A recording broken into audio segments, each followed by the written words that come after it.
Statistically, riding the school bus remains the safest way to get your kids to school. But a series of recent school bus crashes got us wondering if you know enough about the bus your child rides, both to and from school.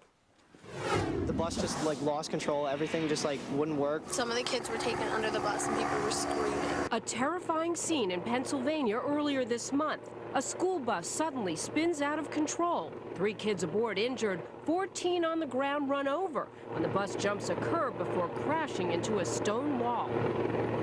Investigators analyzing every inch of the 13-year-old bus, a bus too old to be on the road in some school districts. If the thing is over 10 years old, I would be concerned. Alan Ross is a school bus safety advocate calling for a nationwide age limit for buses. If you don't mandate basic minimums, then there's tendencies for abuse and there's tendencies for oversights, and then all of a sudden we have buses that go out of control. Right now it's up to individual school districts and bus companies to decide when the bus your child is riding on is taken off the road. Some are swapped out after a few years, others drive our kids for decades as long as they pass state inspections.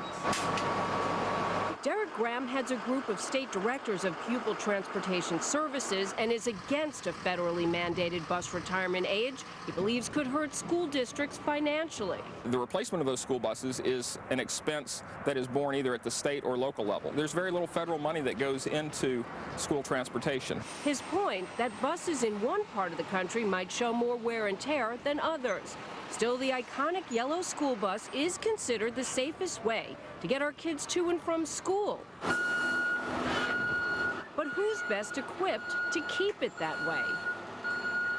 And bus inspections vary by state and school district, and bus companies and schools, as I mentioned, do decide on maintenance needs. Why don't school buses have seatbelts? That was the #1 question that you had on my blog at foxfan.com. You also had some other questions, and I want to talk to Gregg Keer, a parenting expert with FamilyManOnline.com, about that one. Hi, Gregory. Hi, how are you? Good. Thank you for talking to us about this. I know you're a parent that puts your child on the school bus. I do. I got hundreds of emails from parents already saying that they wanted to have seatbelts on their school bus. It's required in some places and not others. Do you think this should be federally mandated?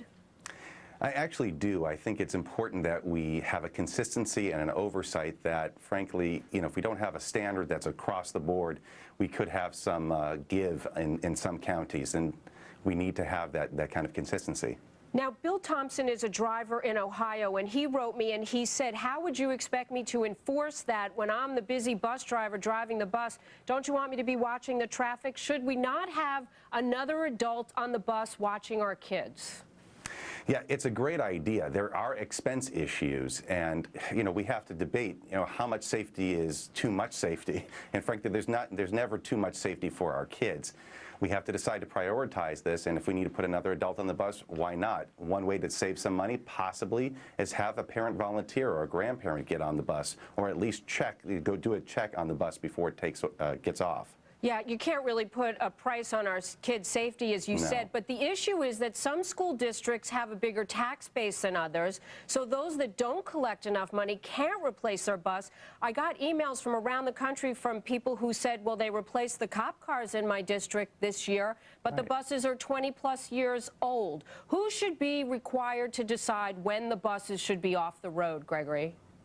Well, again, I think this is where we get to a federal oversight committee or commission could help us with this. If there are districts that don't have that kind of money, then they could, a federal agency could help either kick in some more money, and that would definitely be something that we could look into, but they could kick in that money so that we can have this, and also just help these districts decide, is it an extra cop car, a new cop car, or a new bus? All right, so my news you could use, Gregory, that I'll add to your thoughts are that parents should ask to see maintenance records of buses. They should certainly know the name and background of a driver, and maybe they should get more involved with the school board in determining what checks should be done on those buses. Thanks for being with us. It's my pleasure. Thank you.